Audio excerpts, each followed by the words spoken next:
All right, y'all. What up? What up? What up? I'm back. It's my boy. He getting cut up. He getting ready. We about a month away from hunting, so I gotta get him ready. We've been doing about 3 to 4 miles a day, skipping a day here or there, and let him recover. I'm gonna walk this first one out. He still ain't emptied out yet, so I'm gonna let him do that first.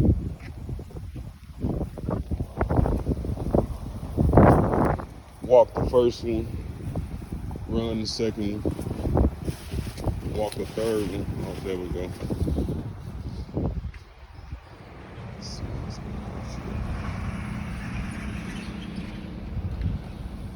Man, busy. Let's go.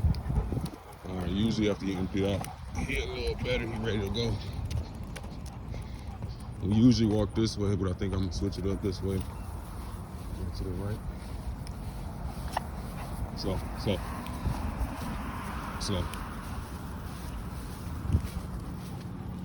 Gotta watch these corners, people be saying.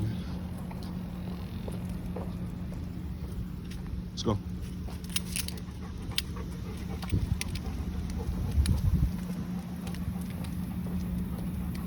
Like it over here, because we always be seeing shit.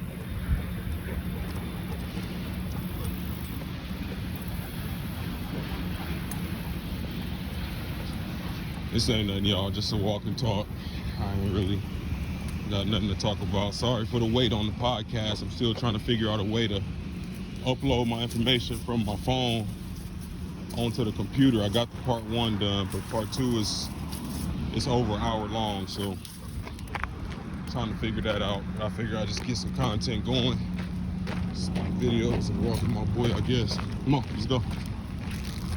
Trying to keep him active and lean.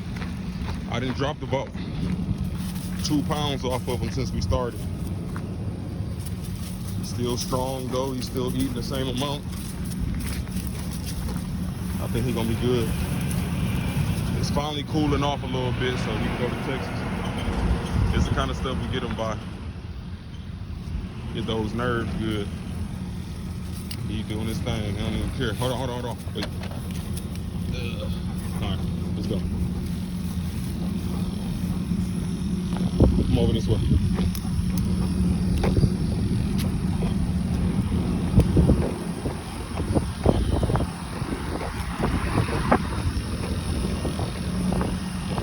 These people that got their lunch break coming up, I'm just coming through with this killer.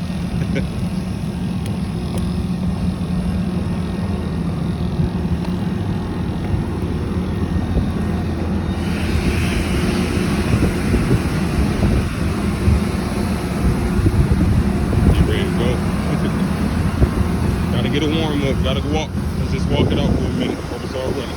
Let's go. There's a lot of groundhogs, raccoon, deer, and foxes around here, and he can smell them. That's why I like walking him over here, because it keep his interest. He always want to run. Look at him. He always on it. This way.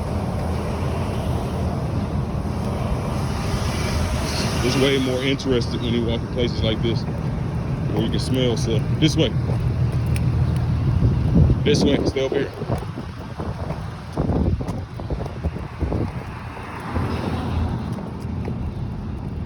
It's a warehouse or some shit. But ain't too many other dogs. Random people trying to pet my dog, so these are the kind of places we go.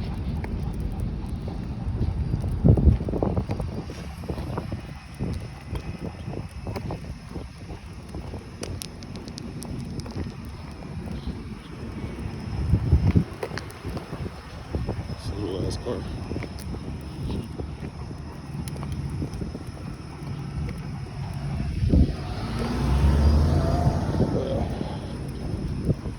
Just do this raw, no edit, just fuck it.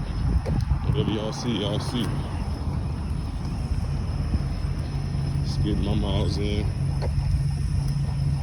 This boy looking thin as hell, not thin, lean. Ain't got no hip bone showing. Still strong. Jump in and out the truck, no problem. Yeah.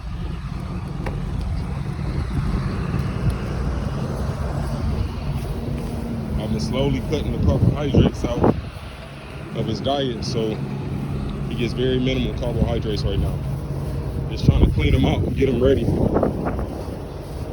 Texas, even though it's cooled off, it's still hot as hell. So 20 minutes down there feel like 20 minutes and 85 degrees feel like you've been running for an hour and 100. So I'm just trying to extend the time we can have fun out there. Make sure he limit the possibilities for injuries. Just walking. That's mostly all we do now. Long walks, jogs. We cut the swimming out. We do some flirt poling. Come on. And we'll ride the bike. I gotta get me a bigger bike. Come on, this way, this way. Smell them damn raccoons. So the reason why he's so crazy about raccoons is obviously I live in the city. You know, I don't have an acreage, too many places I can let him go run on hogs. So when he was young, his prey and game that we worked on was mainly raccoon, coyote, and groundhog. And when I say work, I don't mean just biting and catching. We did actual tracking work. His nose is very keen, especially for raccoon and groundhog. But even coyote, we ran up on coyote dens that he's pretty much tracked down. So I know that's not good and it's not typical. You want your dogo to be trash broke and only go after hogs, but to be realistic, if I wanted to keep some of the instincts that he's got, I had to work with what I had. So I'll take it with a grain of salt. If we out hunting and he catch him a raccoon, I ain't gonna be fucked up with it. I know that's because it's stuff that I did.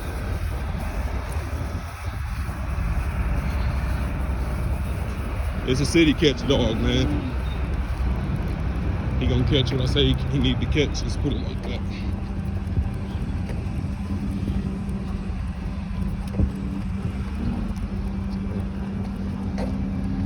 We're still trying to keep it rustic as we can be in the new day and age. See, I like when his tail is down like that. That means he's know what we're doing. He not on point, trying to flex, show off. He know we just walking. Might be something to pull up, but this is very, that tail right there is very confident, yet obedient. He's waiting to see what I'm gonna tell him what to do. And that's the kind of mode you want him in. Now, I ain't gonna lie, typically, the mode that he's in, his tail full up, like a damn scorpion, erect. Because he just, you know, he active. He's just ready to do whatever's gonna do. Come on. See, all these places where raccoons be at night. He smells that shit. Let's go. Let's go. But yeah, this Capo at 3, he came a long way.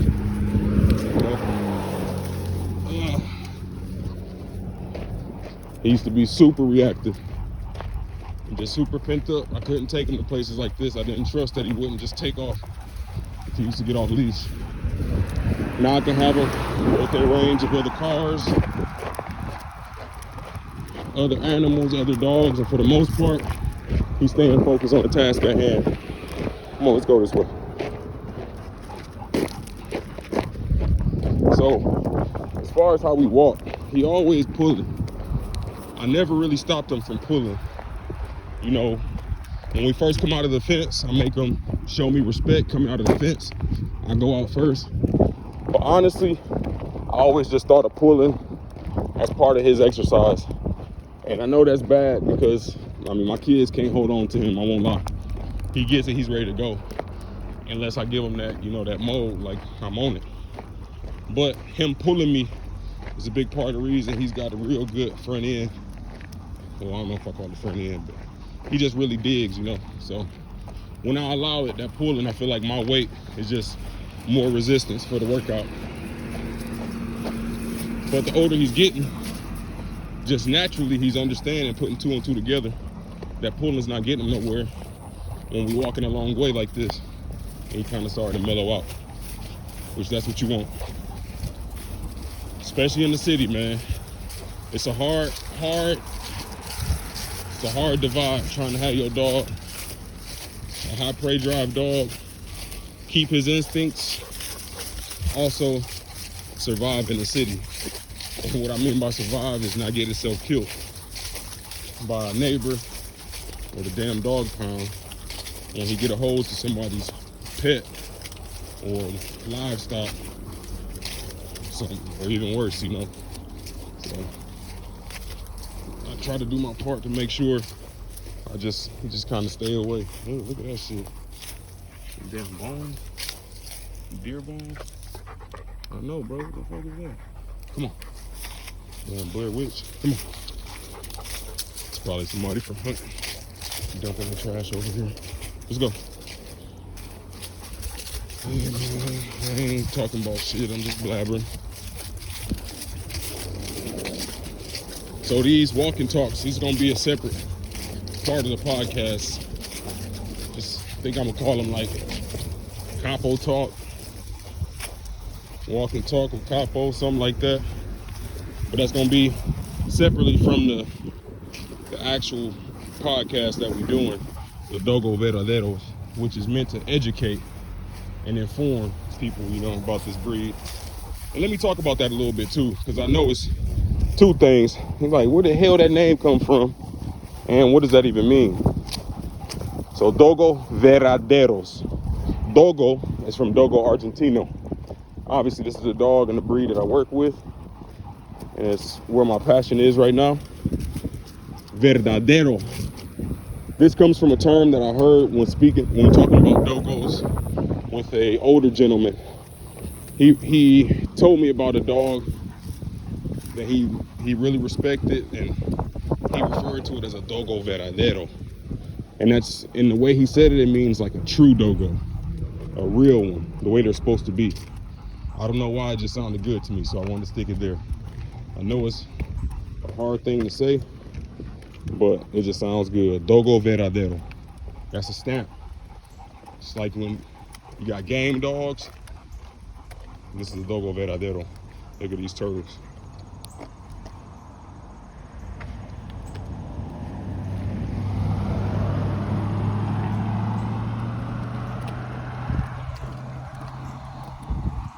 Yeah, so Dogo Verdadero. Dogo Verdadero. The true dogo. Real dogo. Rustic dogo. Now, obviously, we live in America, cities. You see cars everywhere, streets, stop signs. There's no wild hogs. That doesn't mean we can't have the true representation of what this dog is supposed to be.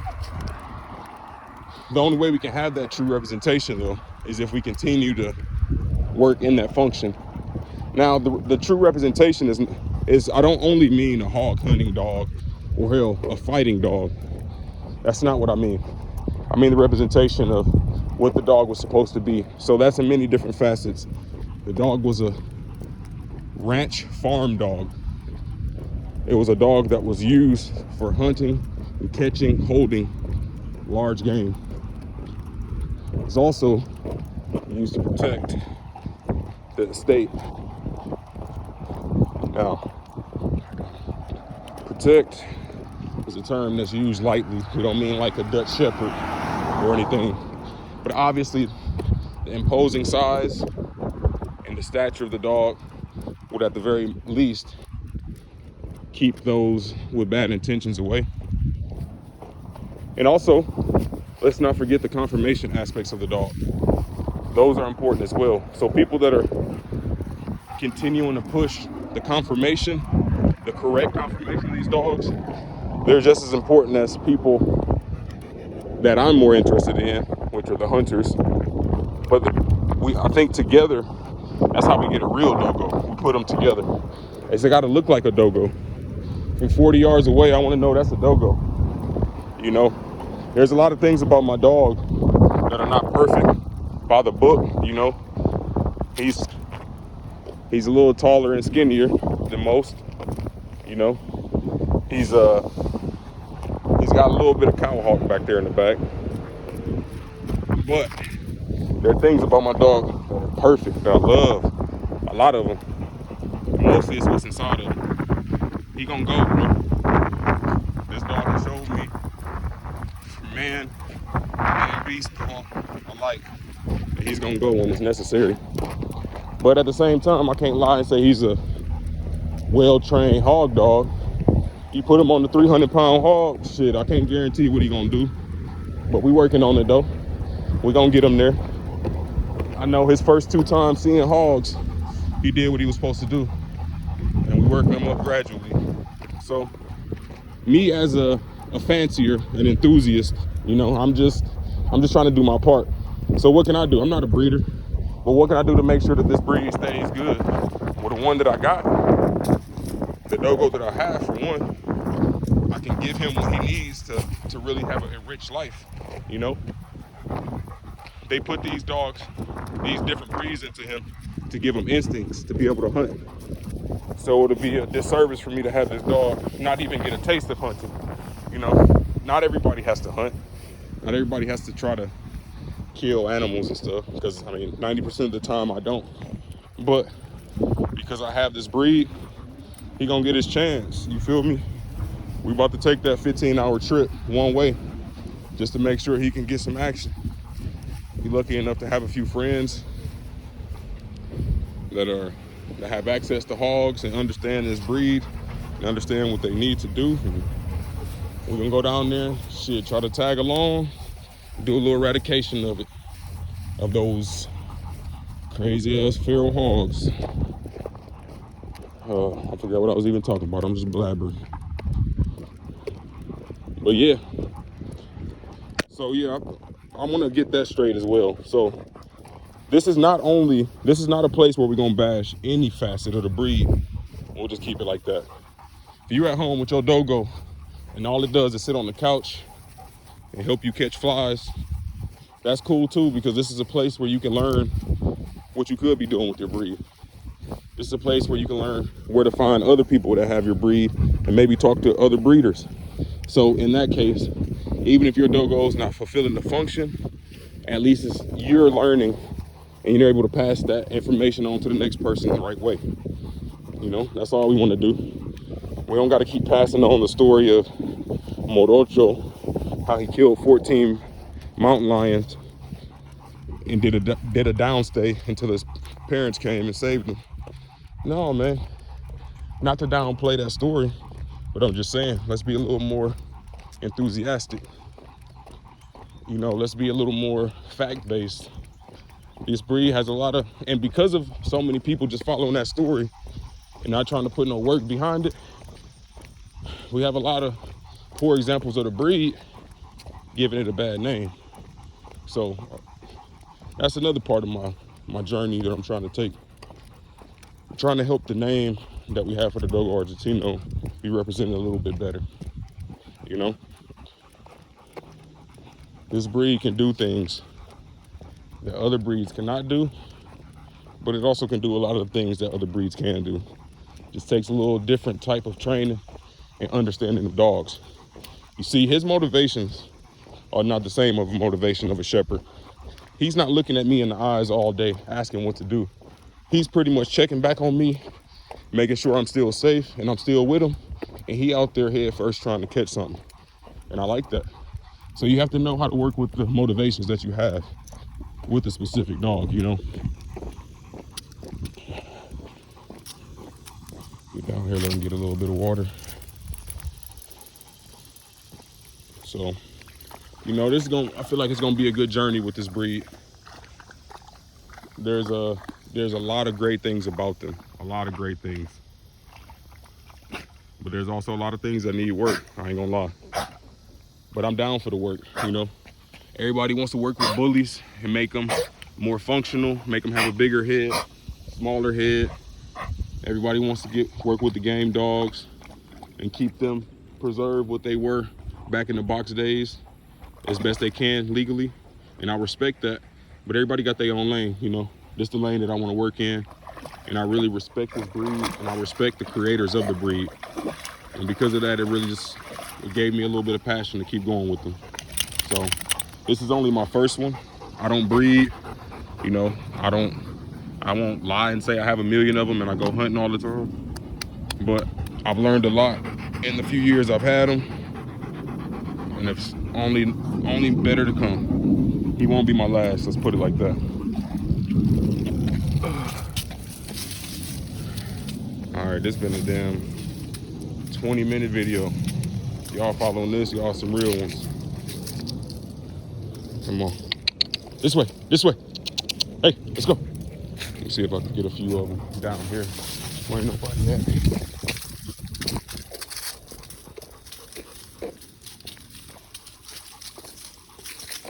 Come on. So that's about half of the journey right now. I think this is about the 1.75 mile mark. So we about to start running and jogging now.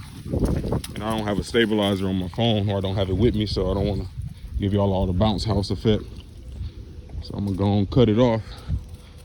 But appreciate y'all for rocking with me. Please, if you watch this long, please like, subscribe, leave me a comment. Just leave me a comment and say I seen it, I watched the end. Tell me my dog's ugly. Tell me you tired of my voice, it's too scratchy. Something, just let me know. I need to know y'all listening.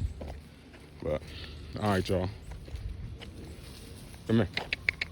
Come on. Come on. He about ready. He getting there. We getting there. Peace.